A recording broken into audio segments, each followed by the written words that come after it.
নগরকুড়া ICC টেকনোলজির আজকে ট্যালির তৃতীয় দিন। এই তৃতীয় দিনে আমরা ইনভেন্টরি এম4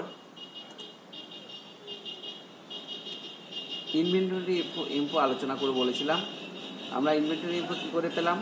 আমরা কোম্পানি ওপেন করার পর যে কাজগুলো আমরা করেছি সেগুলো হচ্ছে, প্রথমে আমরা F11 F12 এর কাজ করেছি, তারপরে আমরা ইনভেন্টরি এম4 সব রকম অপশানগুলো পেয়েছি।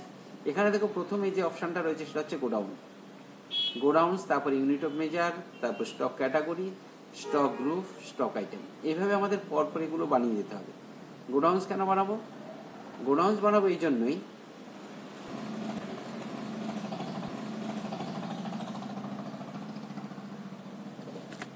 কারণ আমরা যখন কোনো মাল কিনবো সেই মালটাকে গোডাউনে স্টক করে রাখার জন্য গোডাউন্সটা বানাতে হবে। তাহলে আমাদের কোথায় কি মাল আছে সেটা আমাদের বুঝতে সুবিধা হবে। আমরা ক্রিয়েটে চলে যাব। এখানে দেখো দুটো অপশান রয়েছে, একটা সিঙ্গেল গোডাউন আর হচ্ছে মাল্টিপল গোডাউন। আমরা যদি অনেকগুলো গোডাউন বানাই তাহলে আমরা মাল্টিপল গোডাউনে যাব, আর যদি একটা গোডাউন বানাই তাহলে সিঙ্গেল গোডাউনে করলেই হবে। আচ্ছা, এরপরে ডিসপ্লে অপশান আছে। ডিসপ্লেতে কি আছে? ডিসপ্লে আমরা গোডাউন তৈরি করেছি সেটা দেখে নিতে পারবো। আর অল্টারের মাধ্যমে কি, যদি গোডাউনে কোনো স্পেলিং বা গোডাউন চেঞ্জ করতে হবে সেক্ষেত্রে আমরা সেখানে অল্টারে গিয়ে গোডাউনের নাম বা বানানগুলো আমরা পরিবর্তন করতে পারবো। তো আমরা চলে যাই ক্রিয়েটে গিয়ে আমরা এখানে জায়গার নাম লিখে দেবো। যেই জায়গাটা আমাদের গোডাউন্সটা আছে, যে কোম্পানিটা আছে তার পাশে আমরা গোডাউন্স তৈরি করবো, সেখানে জায়গার নাম দিয়ে দেবো। আমরা এখানে নগরকুড়া দিয়ে দিই, নগরকুড়া। এখানে আর কিচ্ছু লেখার দরকার নেই, খালি শুধুমাত্র এখানে আন্ডারের এখানে দেখো প্রাইমারি আছে, মেন লোকেশন আছে। তুমি যদি মেন লোকেশন দিতে চাও যে আমার এটাই হেড অফিস, এখানে গোডাউন্সটা রাখবে, তাহলে তুমি মেন লোকেশন দিয়ে দেবে। ঠিক আছে, করে ইয়েস করে দেবে। তাহলে আমাদের দেখো গোডাউন্স তৈরি হয়ে গেছে। এইভাবে আমরা যত খুশি গোডাউন বানাতে পারবো। আমরা ডিসপ্লে দিকে দেখে নিচ্ছি। দেখো এখানে মেন লোকেশন বলে একটা অপশন আছে, আর একটা আছে নগরকুড়া। বোঝা গেল? এরপরে অল্টার গিয়ে আমরা যদি এখানে স্পেলিং ভুল হয়, কিংবা আমরা এই নগরকুড়াটাকে রাখবো না, অন্য কোনো নাম দেবো, তাহলে আমরা সেটাও করতে পারি। আমরা কিভাবে করব সেটা?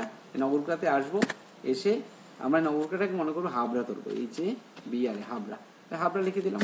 তাহলে আমাদের এটা মেন লোকেশনে থাকলো। আমি ব্যাকে এই দেখো এখানে নগরকুড়া নেই, হাবড়া চলে এসছে। বোঝা গেল? তাহলে বানান যদি ভুল হয় তারপরে আমরা এখান থেকে ঠিক করে নিতে পারবো। তাহলে গোডাউন্স তৈরি করার পদ্ধতিটা দেখলে তোমরা।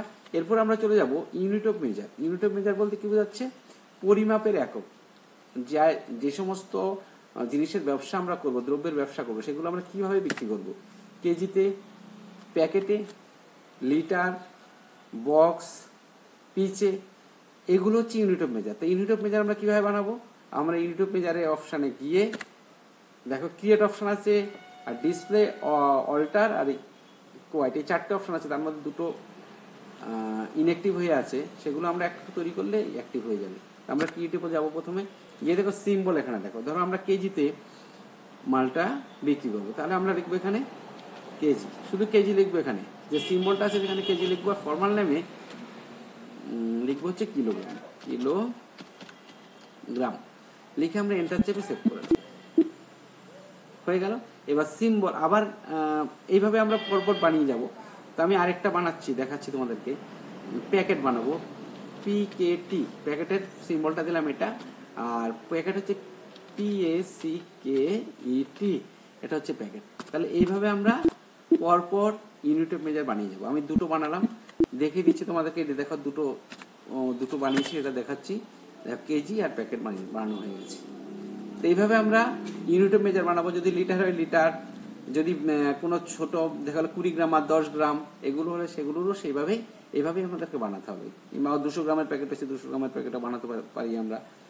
ঠিক আছে, এবার নেক্সট চলে আসবো আমরা ক্যাটাগরি বলতে কি বোঝাচ্ছে? আমরা কি ধরনের ব্যবসা করব। মুদিখানা, কাপড়ের দোকান, জুতোর দোকান। তা আমরা এখানে ক্রিয়েটে চলে যাব। ক্রিয়েটে গিয়ে আমরা ধরেন গ্রোসারি শপ দেবো, যে Ram grocery shop, GROCERY, grocery SHOP shop. এখানে আমরা লিখে এন্টার করে দেব। ঠিক আছে, এইভাবে আমরা কিসের দোকান, কিসের ব্যবসা করব, সেই অনুযায়ী আমরা কিন্তু বানাবো। তা আমরা আজকে তিনটে আলোচনা